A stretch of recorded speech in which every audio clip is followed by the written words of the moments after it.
podcast Companhia das Letras.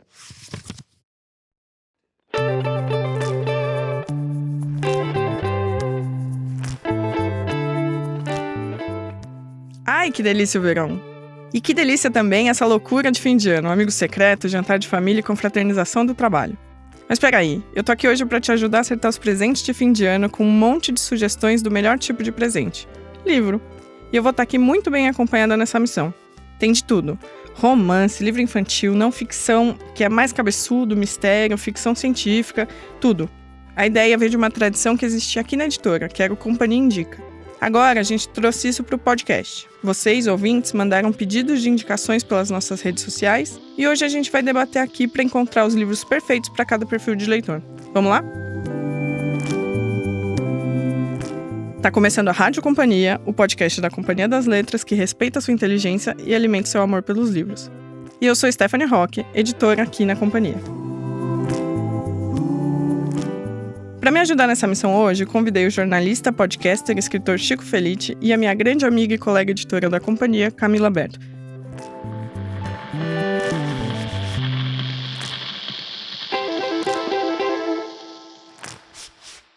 Chico, Camila, bem-vindos. E aí, tudo bem? Tudo bem, Steph? Tô feliz de estar aqui. Mas eu tô intimidado porque eu não li nada esse ano, não tenho nada pra recomendar. Não, Chico, você... Eu já dei spoilers. Não, haverá indicações. Eu vou recomendar livros eróticos que estão de graça naquela plataforma demoníaca. Chico, tarde demais pra avisar isso, a gente vai ter que fazer assim mesmo. Bom, vamos lá. Eu vou mentir, então. Para começar, eu queria que vocês se apresentassem por meio dos livros, porque já é uma regra aqui no podcast. Então eu queria que vocês dois, começando pelo Chico, me dissessem primeiro: qual foi o último livro que leu, o livro que está na sua cabeceira no momento, então qual você está lendo, e o que você tem recomendado para os amigos. Atualmente eu tô lendo Castela, de um autor coreano que chama Park Min-gil. É um livro de contos surreais. Assim, conto surreal já me pegou. Eu não sou muito de conto, mas me disse conto surreal, tô dentro, tô muito dentro. Peguei sem querer numa livraria. Sabe quando você nunca teve recomendação, capa bonita, viu ali, é um dos autores mais inovadores das últimas décadas. Falei, vamos nessa. E tô gostando muito. Muito, muito, muito. O livro que eu recomendo para todo mundo desse ano é NECA, da Mara Moira, que eu acho maravilhoso. Maravilhoso. E eu saio distribuindo, assim, eu sou o tipo de pessoa que se eu gosto, eu compro 5, 6 e saio distribuindo que nem folheto para pessoas que não pediram, inclusive. As pessoas ficam meio constrangidas porque eu jogo um livro nelas. Eu amei porque você já meio que respondeu a minha primeira pergunta, que ia ser se vocês dão presentes, livros de presente. Então, já Nossa, sei que NECA é um presente. Eu dou os meus, eu não tenho livro em casa porque tudo que eu gosto eu leio e eu passo pra frente, assim. Eu não tenho livro nenhum na minha casa, quase. Achei bonito, é uma dinâmica... É horrível, né? Se você pensar... Você se desapega e a pessoa ganha de você. Eu vou morrer pobre, né? Eu vou morrer no caso, sem dinheiro. E qual que era o terceiro? Mas tinha um terceiro. Era o que eu tô recomendando pra todo mundo, que eu tô lendo agora. E o último outro... que você leu. Pode ser o último que eu abandonei, não consegui Pode, terminar. claro, não tem Eu acho que abandonar livro é uma habilidade que a gente desenvolve ao longo do tempo. E eu admiro muito quem consegue. Eu também trabalho essa habilidade, mas saber abandonar também é a característica de um bom leitor. Você acha? Eu acho. Eu me sinto culpadíssimo. Eu sempre fui assim e me sinto culpadíssimo. Mas você desapega dos seus livros, tem que desapegar do que não tá gostando. Não rolou. E às vezes o problema não é seu livro, o problema é meu. Eu falo assim pra ele, não, o problema não é você, o problema é o meu momento da vida. Eu termino com o livro de uma maneira bem hipócrita, assim, mentirosa, botando toda a culpa em mim. Eu não consegui terminar um livro... Como chama aquele livro do alfabeto da Sheila Hidi, que ela meio escreveu com inteligência artificial, escolhendo as frases por acaso? Não, da Sheila Hadi tem aquele The Alphabetical Diaries. É esse? Que é um que ela pega todas as entradas do diário dela e ordena em ordem alfabética, e aí fica um livro meio maluco. Exatamente! Tipo, que ela literalmente digitou os diários dela durante a pandemia, jogou no Excel e arrumou. Exatamente! Não é nada, é umas frases soltas, minha filha. É tipo um Felipe Morosini do tamanho de uma lista telefônica, porque são 200 mil frases que não concatenam e não querem dizer nada. dei um beijo e falei, você não é pra mim, o problema sou eu, não é você, te deixo ir. Olha, eu tenho que confessar que ainda não tive a oportunidade de ler o livro, mas não pareceu também algo que eu É continuo. criado por ChatGPT, literalmente criado por ChatGPT e não tem história, não tem trama nenhuma. São umas frases soltas. Eu acho que é só. mais um projeto, talvez, De arte, né? de arte. Talvez, sei lá. Devia ter um adesivo desse tamanho na capa, falando isso não é livro, isso é arte. Eu comprei achando que fosse livro. Bom, e você, Camila? Bom, o último livro que eu li, eu tenho lido bastante coisa pro trabalho. E um deles que eu li recentemente, o último que eu li, assim, que eu adorei, foi o Casa de Família, da Paula Fábio. Que eu a conheci durante a Flip, enfim, num evento lá. E eu gostei muito, muito. Acho que é uma das grandes escritoras aí brasileiras, adorei muito. O que eu tô lendo no momento, como estou muito lendo pro trabalho e saio de férias daqui a alguns dias, eu estou na contagem regressiva para as férias. Mas antes das férias eu preciso terminar de ler o livro que o Dom Phillips deixou inacabado e a gente vai lançar o ano que vem. E eu tô nesse momento trabalhando assiduamente nesse livro, que é o Como Salvar a Amazônia. Então eu tô gostando muito.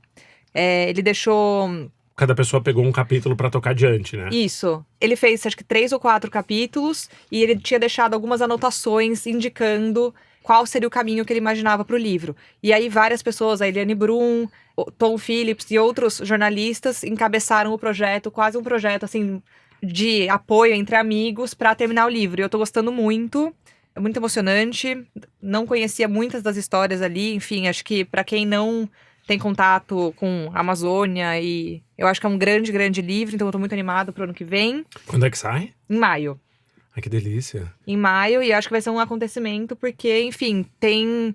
a história do Dom foi muito, enfim, emocionante, muito revoltante com tudo que aconteceu, e eu acho que esse é um registro tanto dele quanto do que enfim, do que tudo que acontece na Amazônia, das violências. Eu até brinquei com os meus colegas que eu vou começar a sair com uma camiseta fora agro, porque lendo esse livro, assim, o que o agronegócio está fazendo na Amazônia, assim, eu tô quase saindo em protesto. O agro não é pop, nem um pouco, então...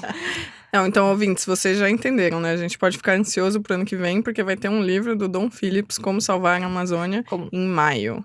Essa é a melhor parte de chamar editor pra participar do nosso bate-papo. Sempre vai ter uma fofoquinha. Spoiler, né? Eles sempre vão esfregar na sua cara uma coisa que você não pode ler ainda.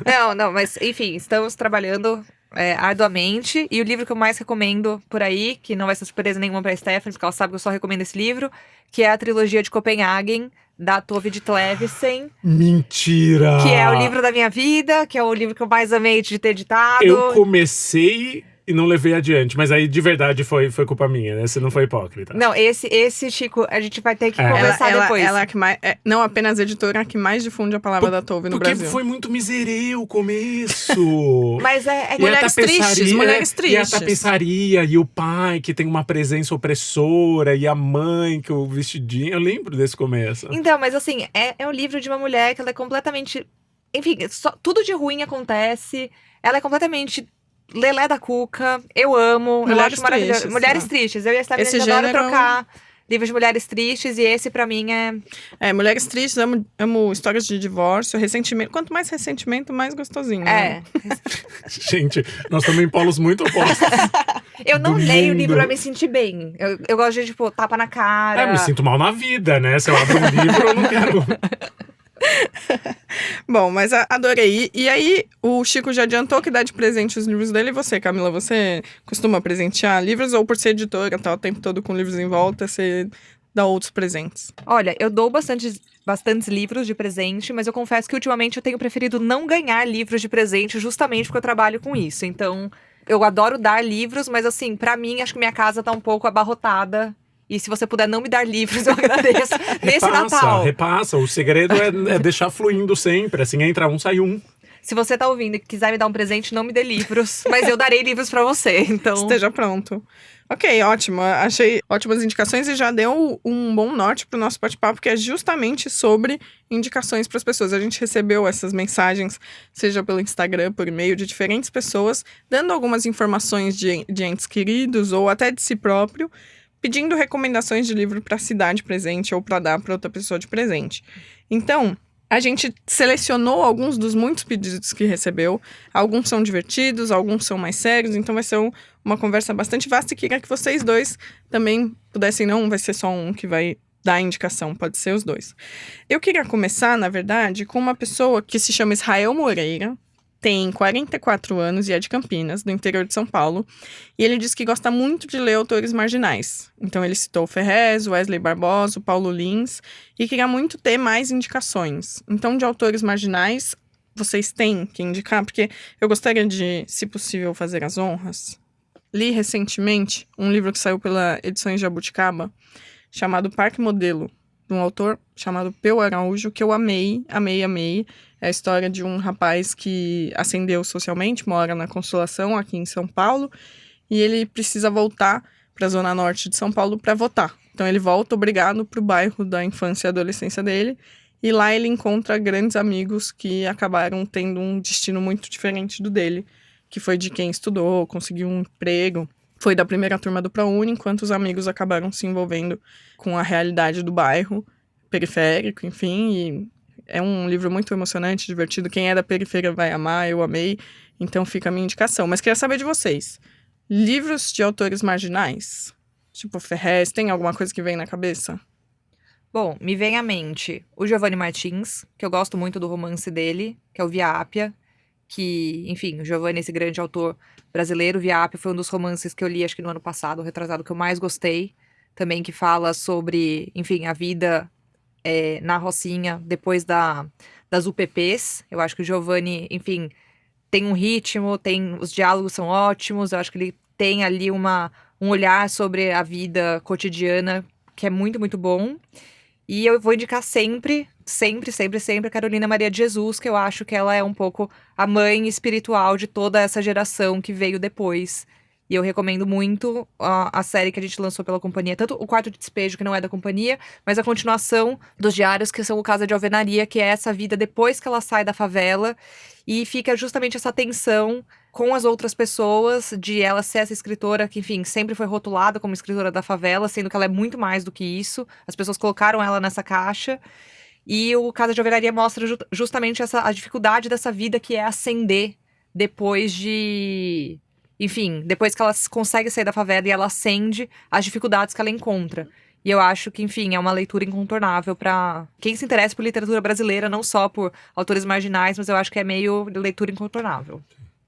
Eu penso em Bel Hell, do Edir Augusto, que é meio um filme do 007, mas numa pobreza bem brasileira e bem no meio da selva, e uns cassinos ilegal, e bebida falsificada do Paraguai, é um livro que tem suor e perigo, assim, eu amo muito, acho que saiu pela Boitempo. E Neca, da Mara Moura, que não deixa de ser uma autora de um grupo marginalizado, que entra de cabeça e com humor, só que com humor na marginalização desse grupo, e até escreve em Bajubá, que é a linguagem que nasceu ali de travestis e pessoas trans para burlar o poder e para se comunicar sozinho. E é um livro também cheio de ação, é engraçado, tem momentos constrangedores, propositalmente constrangedores e muito bem construídos. Então esses dois, assim, Bel Hell, se você gostar dessa coisa mais hominho, 007, só que com malária no meio da selva, e tudo é sujo e tudo é escroto, e por isso é um livro maravilhoso. E Neca, porque é um livro glorioso no outro sentido, assim, é um livro glorioso num grupo que você nunca achou que pudesse se inscrever na literatura com L maiúsculo, e ela mostra que está inscritíssima na literatura com L maiúsculo. Não, e esse eu acho que é um recado importante para os ouvintes, porque a Mara veio no primeiro episódio e ela foi citada nos outros episódios que a gente fez até então.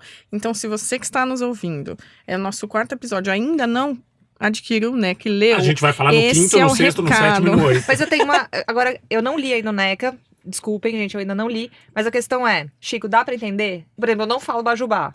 Dá. Qual que é a experiência pra uma pessoa que não sabe Bajubá, Pajubá? Os dois. Os dois, pode ser os dois. Vale os dois. Tá, como que é essa experiência?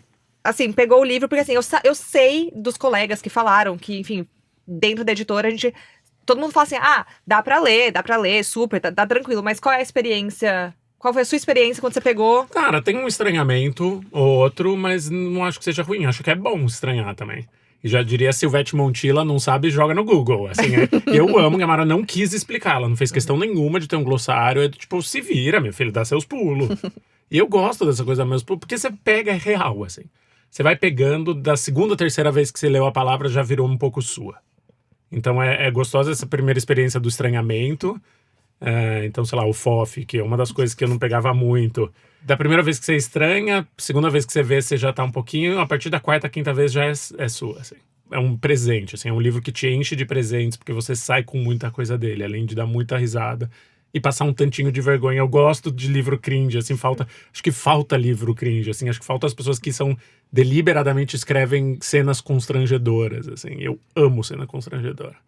Olha, e aí eu vou jogar uma bomba aqui, porque a gente recebeu não apenas uma, mas algumas indicações de romances que eu acho que vão ao contrário do constrangedor. São romances leves. Aí eu queria perguntar pra vocês, o que vocês entendem por um pedido de indicação de romance leve? O que é o que vem na cabeça? E o que vocês indicariam como romance leve? Foi um pedido da Yasmin, que tem um perfil no Instagram chamado dama.bookstan, e pediu uma indicação pra mãe dela, que é a Cláudia, tem 49 anos, e prefere romances leves. O que eu entendo por romance leve... Olha, vai ser uma dificuldade essa, porque como eu disse, eu gosto de livro que dá tapa na cara, que você sai pior do que você entrou.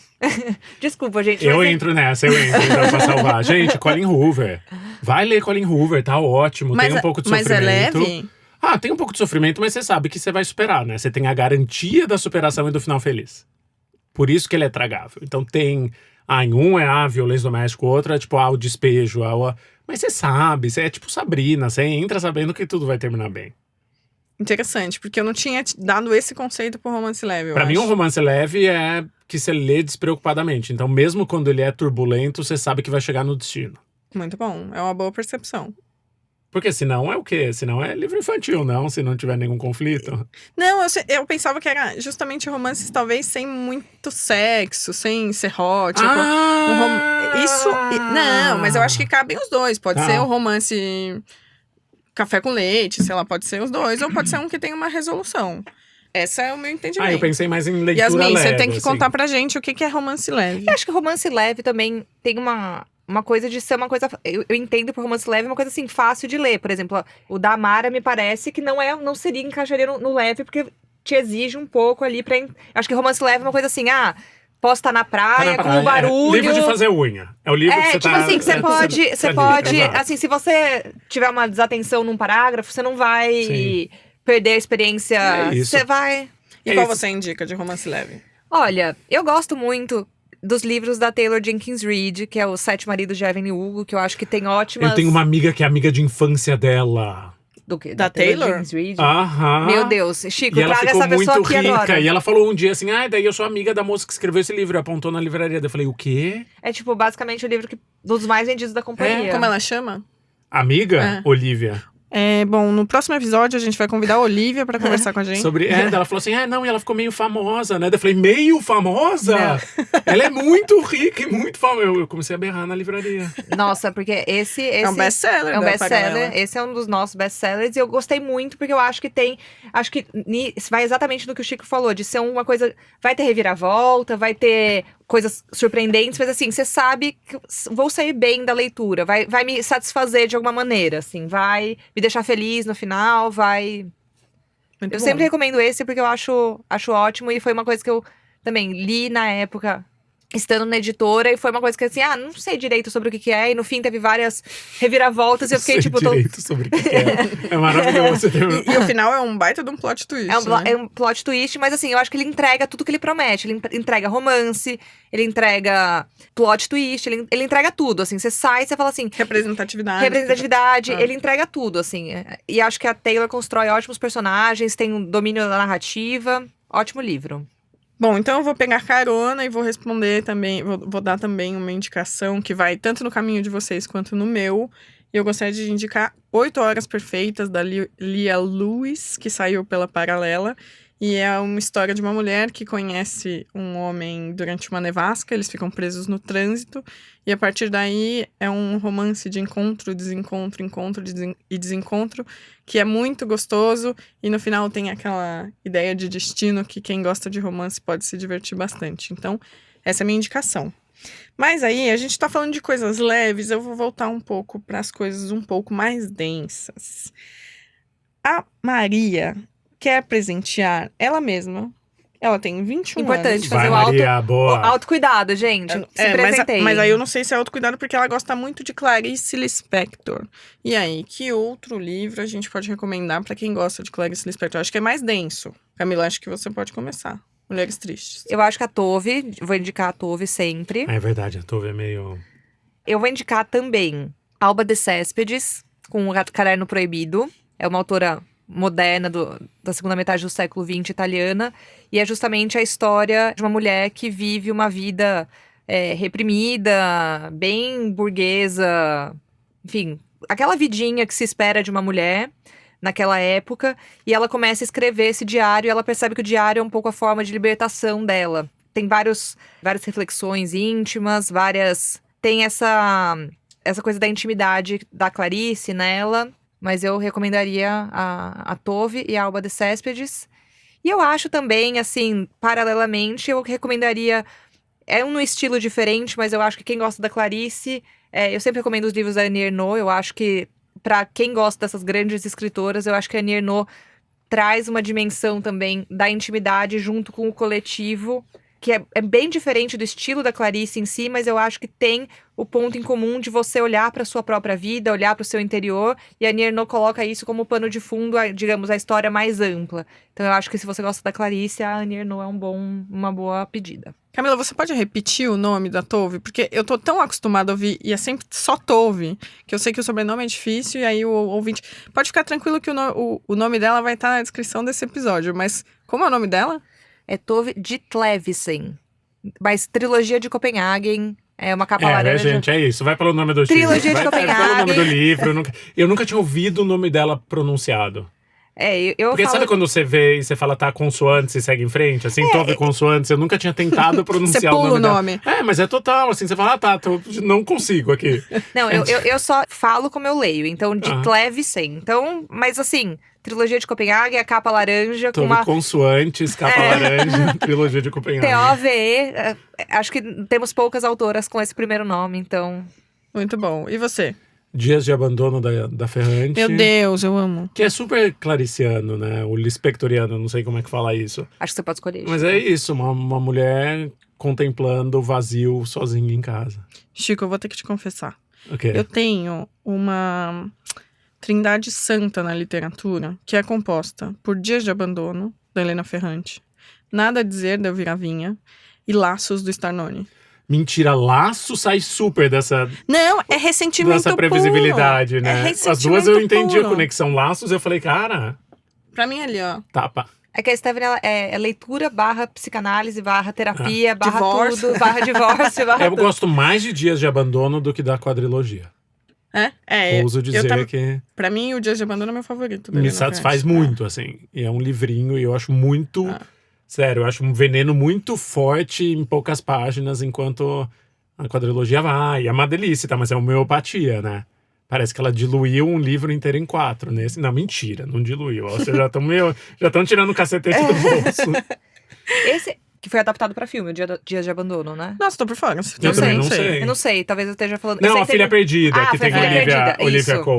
Colman. Não, Eu também não sei o nome dela. Dias de Abandono é a história de uma mulher que descobre que o marido tá traindo ela, aí ele sai de casa e ela tem que lidar com a situação de estar sozinha em casa, se readequando à realidade de uma mulher mãe, enfim, que tá sozinha. E aí ela passa por todos os estágios de ficar biruta, de, né, enfim, é muito Virar muito na legal. tranca da casa, a barata dela é a tranca da casa. Exato, assim, exatamente. Acho que vou pegar essa recomendação pra mim, então. É bem bom. Maria, então, olha, Tove Ditlevsen Sobre vogais.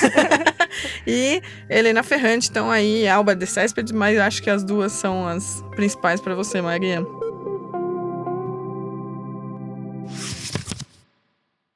Falando em clássicos, a gente tá falando da Clarice Lispector, e ela é um clássico moderno, mas a gente recebeu da Leituras da Gabriele, no Instagram, um pedido de indicação pra Zal, de 30 anos, que ama clássicos. Já leu Ilíada, Odisseia, Romeu e Julieta. E aí, que livro vocês indicam pra amantes de clássicos? Outro clássico ou um contemporâneo? Eu indicaria um clássico que eu tenho muito medo, né? Eu tenho classicofobia e admito aqui, assim. Eu tenho medo de qualquer livro que foi escrito há mais de 100 anos porque ele me intimida e ele vai me bater, ele vai ser mais inteligente que eu. Mas daí eu comecei por um que eu acho muito bom pra quem tem esse mesmo problema que eu, essa mesma trava que eu, e é real, assim, juro. Eu leio literatura contemporânea porque o resto me intimida muito. Acho que eu não vou conseguir. Que é 1001 Noites. Porque é uma novelinha do Valcir Carrasco, né? E é muito bem escrito, e são vários tomos, mas você não fica com medo deles, porque eles são todos bonitos e coloridos. É uma edição, uma tradução feita direto do árabe pro português. E é uma delícia, cara. Eu me surpreendi com quanto eu me diverti lendo 1001 Noites. Acho que, inclusive, o nome não é 1001 Noites. O nome que tá na capa é Contos das 1001 Noites. Muito bom, e achei fora da curva, boa indicação. Eu confesso que eu tenho lido muito mais literatura contemporânea do que clássicos. Mas um clássico que eu lembro, que eu li, e eu me senti meio novela do Valcir Carrasco também, que é um negócio assim que eu amei na época, foi o Primo Basílio. Eu achei... Quero muito, mas ainda não superei o trauma do vestibular. Então, eu nem foi de vestibular na época, mas eu lembro que eu tava... Enfim, eu peguei em casa, tinha uma coleção em casa que era tipo, sei lá, não lembro se era do Estadão, de alguma dessas revistas que você comprava o jornal e vinha o livro junto e tinha em casa. E eu peguei pra ler e eu fiquei meio tipo assim, page turner, essa história aqui, amei. Então, pra mim, eu tenho muito uma boa lembrança, porque eu lembro que foi um livro que eu não consegui parar de ler. Então, eu deixaria minha recomendação de Primo Basílio.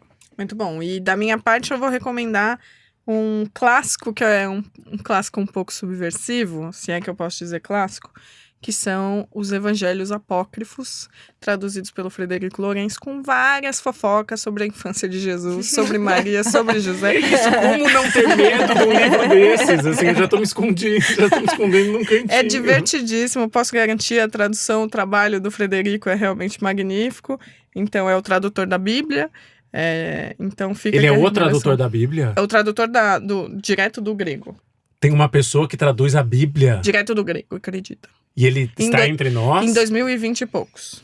Ele está nessa ele sala? Ele está entre nós em Portugal. Em Portugal, entre nós em Portugal. Um grande professor. Ele traduziu do grego a Bíblia inteira. A gente é muito inútil, né? Ele traduziu do grego a Bíblia inteira. Nós estamos, sentados falando errado o nome de livros. Não sabe pronunciar. Exatamente. Eu falei errado o livro das 1001 Noites. Que chama como? Errado, livro das 1001 Noites. Ah, ok. Não foi tão errado assim. Foi bem errado. Eu vim procurar aqui, mas tá em promoção. Inclusive, vai nessa, é um box gigante. Vale a pena. Perfeito. Então, Zal, esses são os clássicos que a gente pode recomendar. Achei todos um pouco subversivos, confesso, mas aposto que você vai gostar. Agora, também na linha do clássico, o José Amorim pediu uma dica para o João Alberto, de 25 anos, que gosta de ler clássicos, então a gente já recomendou clássicos. Mas com detalhe que são clássicos de horror ou literatura japonesa. E aí? Ana Paula Maia? Boa. Boíssima. Ana Paula Maia. Que é a rainha do terror brasileiro, Exatamente. né? E que acabou de lançar mais um livro, Búfalo Selvagem, Que fecha o último a terceira, da trilogia. não é? Exato, fecha a trilogia. Já dá a trilogia de uma vez. Ouviu, José? A trilogia da Ana Paula Maia. Eu vou pegar essa dica porque eu sou péssima leitora de horror. Eu preciso. Esse é uma. Eu acho que é porque, sei lá, eu sempre tive pesadelo quando era criança, não assisto filme, não dormia de luz apagada, enfim. Aí eu acho que eu tenho essa falha de formação de horror. Ah, todo mundo tem, né? Eu tenho várias. Assim. Meu é horror e ficção científica. Pra mim, não. Eu não transo fundo do mar, nem espaço. Ah. Eu não leio nada que for espaço ou fundo do mar, assim. Não sei porquê, desde criança, não me... E daí a gente deixa ali, tem uma falha. Toda casa tem uns buracos, esse é o buraco na minha casa. O meu é ficção científica e horror, eu não... Eu sou uma grande fã de horror de forma geral, e aí eu vou dar uma juntada. Recomenda o seu que você editou. Não, vou recomendar também. Mas esse. Pro José presentear o João, tem um livro que se encaixa em clássico de horror e em literatura japonesa, mais ou menos, vai. Que é O Querida Combine, da Sayaka Murata. É um livro que saiu pela Estação Liberdade, que eu sou maluca pelo livro, porque é sobre uma mulher que trabalha numa Combine, né, que é uma loja de conveniência, e ela, pouco a pouco, vai enlouquecendo. Isso é um terror completo, não é o horror. Não sei se o João gosta de horror de espíritos, horror de fantasmas, de demônios, não sei que tipo de horror, mas certamente esse horror que a mulher passa enquanto operária de uma loja de departamento é magnífico. Então, Tem esse e, como a É o Camila disse... Convenience Store Woman. É, perfeito. O Renan ama esse livro. perfeito. Não, eu não tinha encarado ele como um livro de horror, mas por eu... Tipo assim, eu adoro esse terrível, livro. absoluto. E eu nunca tinha pensado nele como um livro de horror. Pra mim era um livro esquisito, assim, com uma forma esquisita, meio fantástica. Mas não tinha... De lá, o horror do capitalismo tá ali, né? Exatamente. Quer coisa mais assustadora? Renan, meu marido, ama esse livro. Ele leu em também. inglês e ele ficou falando de Convenience Store Woman, tipo, por anos, assim. Pra mim é um dos que eu sempre cito também. Acho que ele não vai no clássico, mas ele dialoga com o horror justamente porque ela vai a degradação dessa mulher. E é japonês, né? Mas aí, falando o que a Camila disse, eu editei recentemente uma coletânea de contos escritos apenas por mulheres brasileiras, que chamo de Escuro. Foi organizado pela Socorro Racioli e a Fabiane Sex. E tem autoras magníficas, com contos da Micheline Verunsky, Jair de Arraes, Natércia Pontes, Mariana Salomão Carrara, Carola Saavedra, muitos nomes incríveis da literatura contemporânea. Então, também fica a minha recomendação, O Dia Escuro.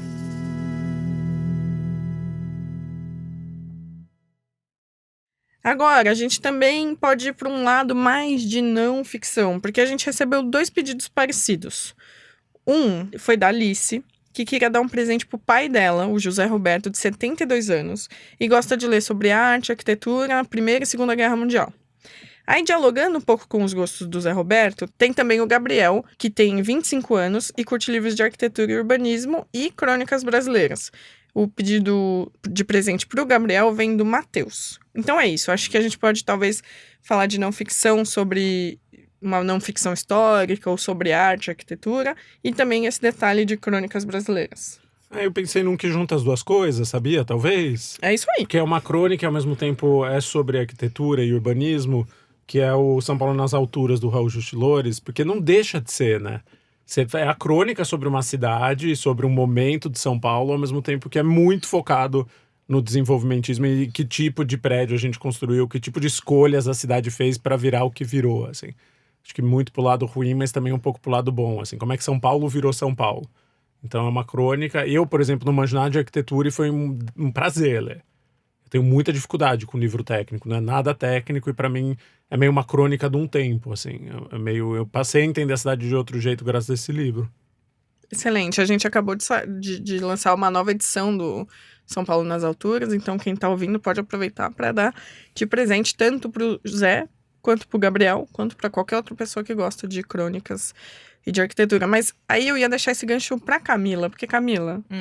Indique um livro de crônicas brasileiras meio parisienses, talvez. Eu ia indicar esse. Bom, para o Gabriel eu indico, então, o livro Sempre Paris, da Rosa Freire da Guiar, da queridíssima Rosa Freire da Guiar, que é, enfim, a maior tradutora do francês, uma das grandes tradutoras do francês. E antes de ela ser tradutora, ela foi correspondente nos áureos tempos das revistas em Paris.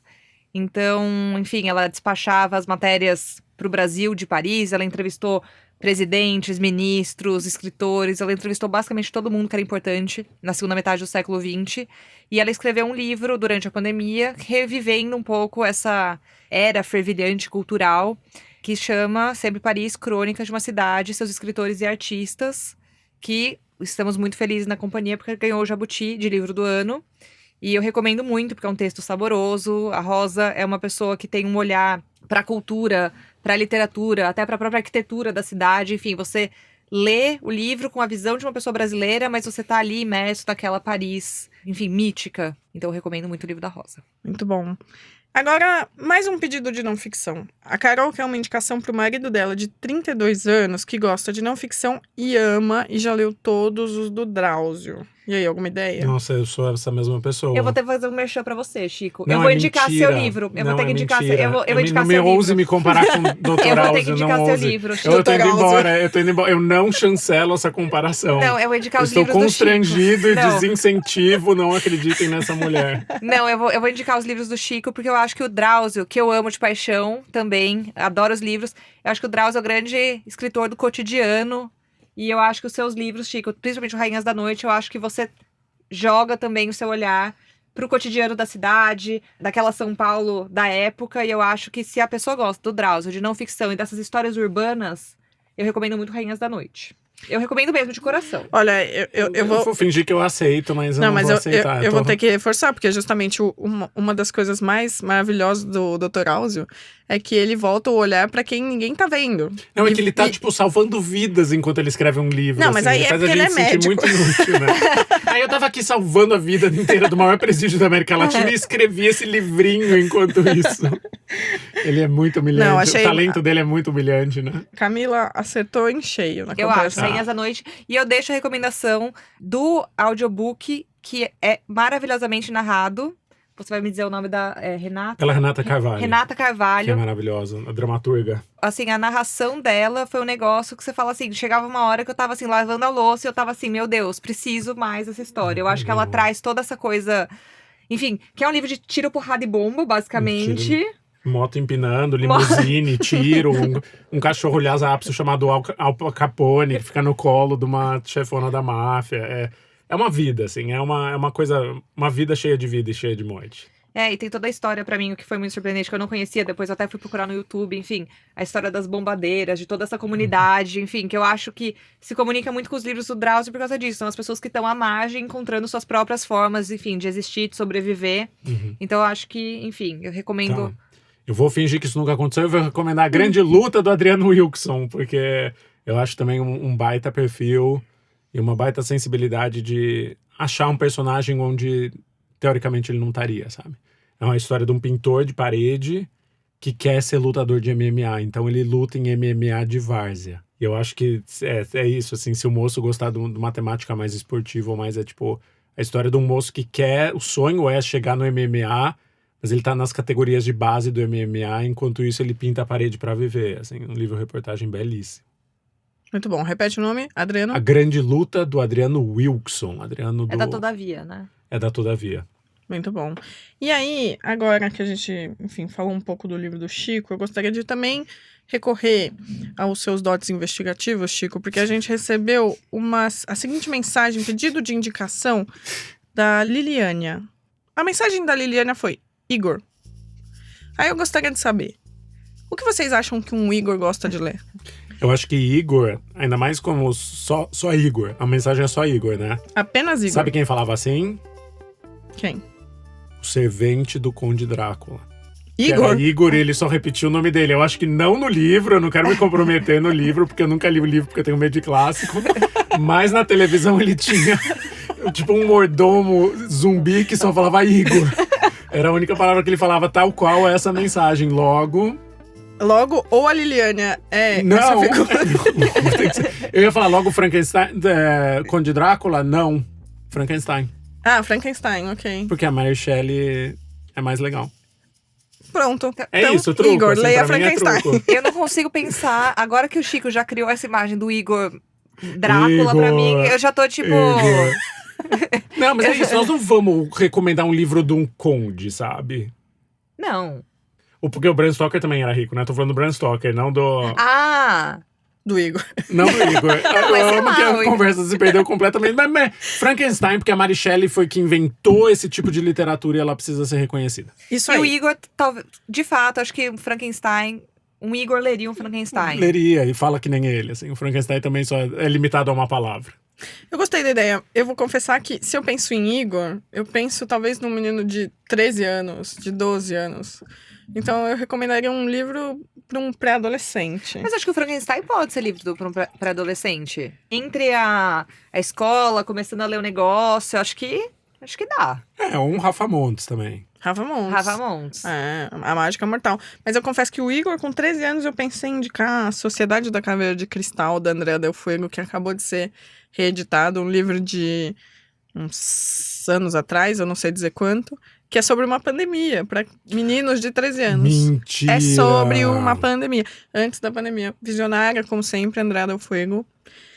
Que, aliás, é uma das convidadas do nosso próximo episódio, mas isso fica suspenso no ar. Mas, bom, Igor, a gente já tentou desvendar, Liliânia. Se puder dar um pouco mais de informação, a gente pode tentar chegar em algum lugar mais apropriado. Mas fica aí, Frankenstein, a Sociedade da Caveira de Cristal, a depender da idade do Igor. E falando de idade, já que eu entrei nessa seara, a Roseli gostaria de pedir uma indicação para a sobrinha dela de 14 anos, que só lê coisa de escola. E aí, a Roseli gostaria de indicações de livros para incentivá-la a ler como uma pessoa independente, uma leitora independente da escola. E a gente sabendo que num momento em que a pesquisa de leitura, de hábitos de leitura do país está um pouco... Tá tristinha. Tá né? triste, Tá né? tristinha. Tá Ela já triste. esteve mais feliz. O astral lá embaixo. A gente pode pensar junto aqui. O que a gente pode indicar de livros para jovens que incentivem a leitura? O que fez vocês, jovens, lerem? Olha, eu vou recomendar, eu acho que a Sally Rooney é sempre uma boa pedida. Porra, velho, ela tem 14 anos, mano. Também Ah, achei eu um acho pouco... que Thalita Rebouças. É. Thalita Rebouças. Não, desculpa, gente. Mas então, se é pra livros que mudaram minha vida de leitora, eu vou recomendar a série O Diário da Princesa. Então, Isso, então tá. eu acho Então, também. assim, primeiro lê O Diário da Princesa, que, enfim, são maravilhosos. Todos. Enfim, é impossível de parar de ler. Enfim, até hoje, inclusive na Bienal, estava lá olhando o box, namorando o box do Diário da Princesa, afetivo pra mim. Mas primeiro ler o Diário da Princesa, depois eu recomendo a Sally Rooney, então. Eu iria em Thalita Rebouças. Ou se quiser ser vintage e comprar uma coleção Vagalume pra ela num sebo, tem na internet, é barato, assim. E é legal, continua legal, assim. Eu conheci uma galera que tá lendo hoje em dia com 12, 13 anos e tá amarradona, assim. Não envelheceu tanto, óbvio. Envelheceu.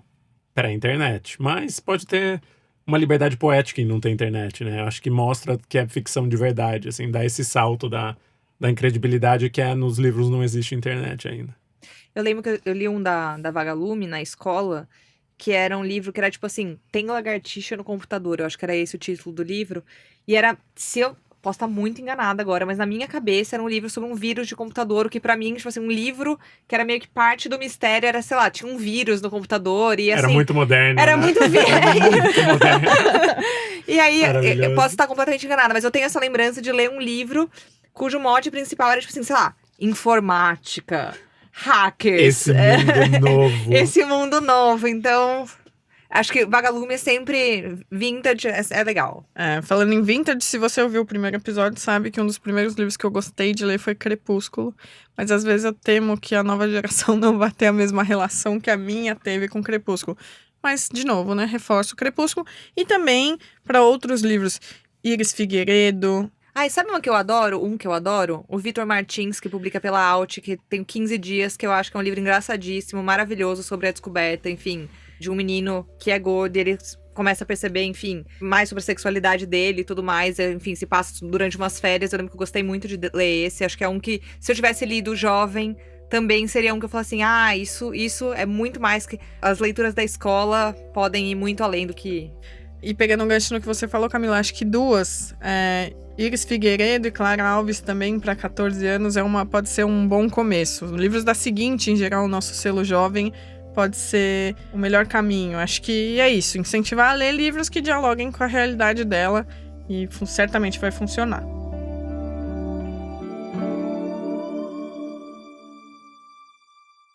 A gente está quase terminando, eu tenho mais 2 pedidos de indicação. Na verdade, são 4. A gente resolveu juntar aqui para nossa conversa e acho que vai render. O Alex queria uma dica de presente para Amanda, que tem 40 anos, é assistente social e trabalha em áreas quilombolas e com questões feministas. Já a Maristela queria indicação para Bárbara, de 33 anos, que é feminista. O Felipe e o Laurêncio acho que pediram indicação para eles mesmos, porque um gosta de antropologia e o outro é interessado em temas de lutas sociais. Então, assim... Feminismo, luta social, antropologia, o que vocês sugerem? Livros para quem gosta de ler não ficção e não ficção bastante politizada. Não ficção? Porque eu ia de... É verdade, eu verdade. ia de Virgínia Mordida, da Giovanna Vieira, que foi um dos Ótimo. grandes Adora. livros desse ano. Parabéns, Ótimo. então. Obrigada. Parabéns pra você e repasse pra autora. Assim, pra mim Gente, foi um dos livros Giovanna, do ano. maravilhosa, maravilhosa. Ótimo, não de fato, não precisa ser só não ficção. Que é um livro que acho que é de uma temática extremamente social, mas numa perspectiva 100% literária, assim. Tem uma voz, os personagens existem, tem uma história que é complexa e é interessante, e você não consegue tirar a mão do livro, assim, porque ele é pouco óbvio, né? É um livro nada óbvio, assim, um livro muito surpreendente. Eu fiquei muito feliz de existir essa história. Fiquei muito feliz de existir essa história, que é super pungente, é super dolorosa, mas no final é bonita, assim. Acho que no final o retrogosto que fica na boca é muito bom. O que eu gosto do livro da Giovanna desde a primeira vez que eu li foi que eu acho que ela queria personagens imperfeitos, assim. Que eu acho que tem uma Exatamente. coisa... Que ninguém é totalmente bom, ninguém é totalmente mal no livro. Eu acho que isso que ela consegue construir... Que é a vida, no fim, né? Ninguém é totalmente de um lado ou de outro. Então, acho que isso que ela constrói muito bem. Excelente lembrança. Eu ia recomendar Cida Bento, na verdade. Que eu acho que é um livro... O Pacto da Branquitude. Que eu acho que é aquele livro guia pra todos. Que é curtinho, direto ao ponto. E eu acho que a Cida Bento é a maior referência sobre representatividade de pessoas negras em espaços de empresas e tudo mais. E eu recomendo fortemente. Muito bom. Eu tenho 2 recomendações também. Uma é Tornar-se Negro, da Neuza Santos Souza. É um livro que saiu pelo nosso selo Zahar, que é simplesmente magnífico. É magnífico. É justamente sobre a ascensão de classe das pessoas negras e como é muito importante se manter a identidade para não se perder ao longo da ascensão social. Então, esse, juro, é quase uma bíblia. E outro é O Mundo Desdobrável, da Carola Saavedra, que é um livro magnífico sobre o que a gente está vivendo hoje, sobre um pouco a noção de antropoceno, sobre como a gente precisa se voltar também para a literatura, para pensar política e o fim do mundo, né? O que essa sensação eterna que a gente tem tido de que a qualquer momento o mundo pode acabar. Então, essas são minhas recomendações e acho que contemplam também os diferentes pedidos. E aí, para terminar, infelizmente, já estamos acabando, eu gostaria de ler a mensagem do João Vitor, que é um pouco mais extensa, veio por e-mail, e ele disse: quem eu quero presentear se chama Giovanna Tolini. Ela tem 26 anos e o autor preferido dela é Gabriel Garcia Marques, tanto que adora o realismo mágico. Até comprou a Cabeça do Santo para ler devido a Socorro Cioli ter escrito na oficina do Gabo. Ela adora os clássicos, é uma leitora raiz, mas nunca nega os deleites dos romances de ficção contemporâneos. Então, para quem gosta de Gabriel Garcia Marques, quem leu A Cabeça do Santo, gosta de clássicos e contemporâneos. Qual a Camila recomendação? Souza. Camila Souza Vilada. Eu acho também. Acho que os dois... Parque das Irmãs Magníficas e também o Como Soltou-la de Querete.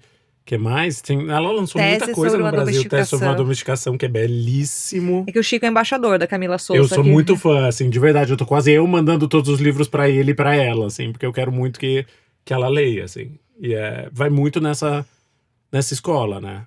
Pessoas que voam, pessoas que não envelhecem e têm 300 anos, e Cavaleiro Sem Cabeça, ela vai... Nossa.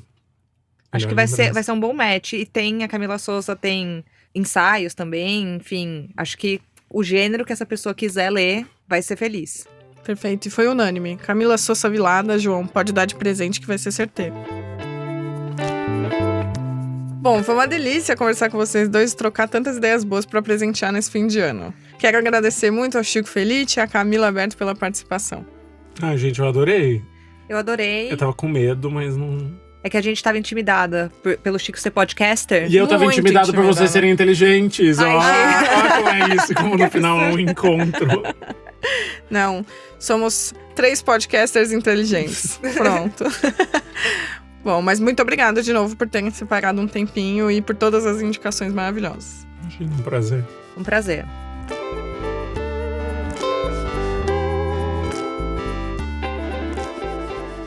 E agora, caminhando para o fim do episódio de hoje, é hora de dar um rolê pelos corredores da companhia e conversar com quem está fazendo o dia a dia da editora.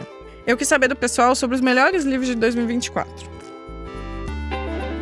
Meu nome é Vivian Vergal e eu tô mudando de área, na verdade. Eu tô saindo da área de vendas e tô indo para produtos digitais para ajudar a produzir os nossos audiobooks. O melhor livro que eu li em 2024 foi o livro Autobiografia da Minha Mãe, da Jamaica Kincaid. Eu adorei porque tem uma linguagem super poética, ao mesmo tempo que é uma história simples e super me pegou, assim, com os trechos da vida super realistas, assim. Eu fiquei muito apaixonada pela escrita dela. Eu quero muito ler em 2025 o livro Se a Rua Bill Falasse, do James Baldwin. Esse ano eu li um ensaio dele, que saiu esse ano, inclusive, que é o da Próxima Vez o Fogo.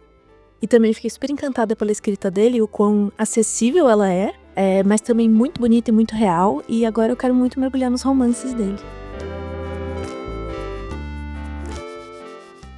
Meu nome é Bárbara Bigarelli, eu sou editora da Objetiva e da Portfólio Penguin e eu cuido de livros de carreira, liderança, negócios, autoconhecimento. O melhor livro que eu li em 2024 é um livro do nosso físico italiano best-seller, Carlo Rovelli, chama Buracos Branco. foi publicado pela Objetiva.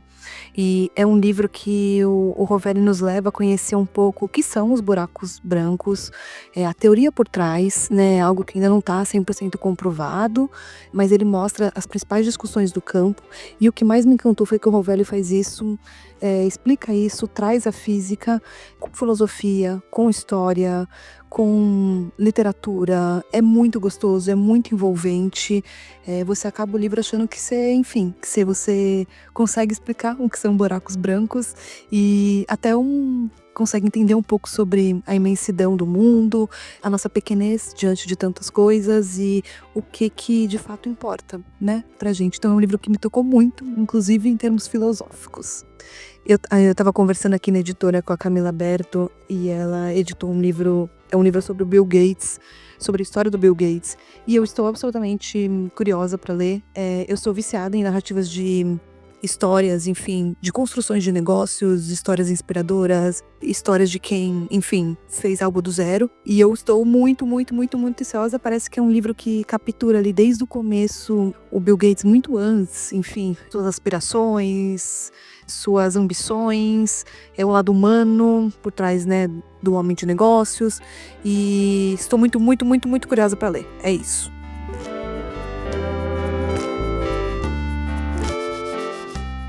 É isso, pessoal. Lembrando que os nomes de todos os livros citados, e foram muitos, então podem ficar tranquilos, vão estar aqui na descrição desse episódio. E se você gostou, aproveita para compartilhar com aquele amigo ou parente que também ama livros. E lembra de seguir a Rádio Companhia no seu tocador de podcast preferido para não perder nenhuma novidade. Feliz Ano Novo e até o próximo episódio.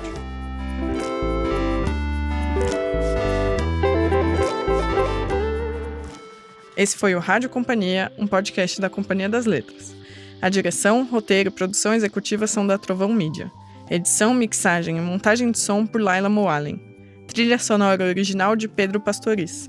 Eu sou Stephanie Roque e fico por aqui. Boas leituras e até o próximo episódio.